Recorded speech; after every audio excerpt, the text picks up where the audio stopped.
Ladies and gentlemen, the very word secrecy is repugnant in a free and open society, and we are, as a people, inherently and historically opposed to secret societies, to secret oaths, and to secret proceedings.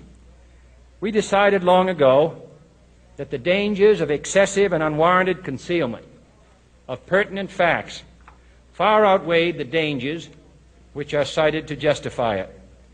Even today, there is little value in opposing the threat of a closed society by imitating its arbitrary restrictions. Even today, there is little value in ensuring the survival of our nation if our traditions do not survive with it.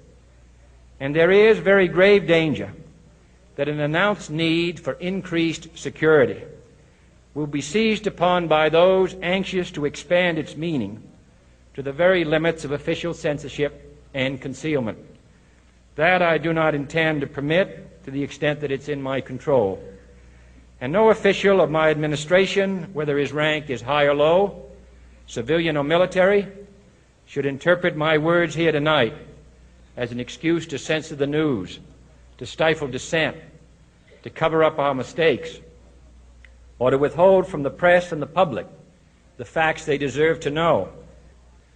For we are opposed around the world by a monolithic and ruthless conspiracy that relies primarily on covert means for expanding its sphere of influence, on infiltration instead of invasion, on subversion instead of elections, on intimidation instead of free choice, on guerrillas by night instead of armies by day.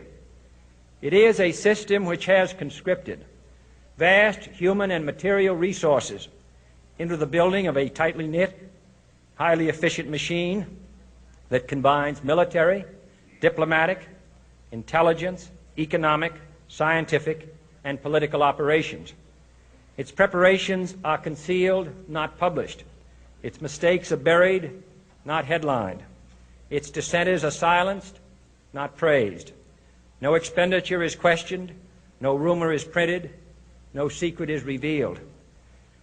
No president should fear public scrutiny of his program, for from that scrutiny comes understanding, and from that understanding comes support or opposition, and both are necessary. I am not asking your newspapers to support an administration, but I am asking your help in the tremendous task of informing and alerting the American people. For I have complete confidence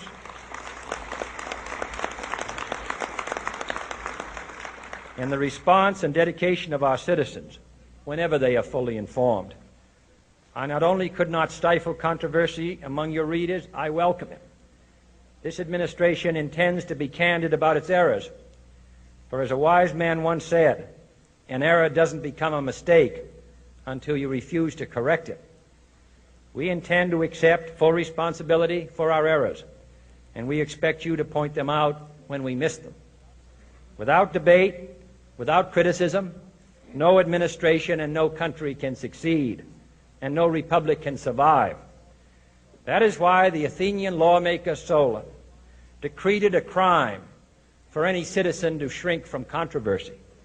And that is why our press was protected by the First Amendment, the only business in America specifically protected by the Constitution, not primarily to amuse and entertain, not to emphasize the trivial and the sentimental, not to simply give the public what it wants, but to inform, to arouse, to reflect, to state our dangers and our opportunities, to indicate our crises and our choices, to lead, mold, educate, and sometimes even anger public opinion.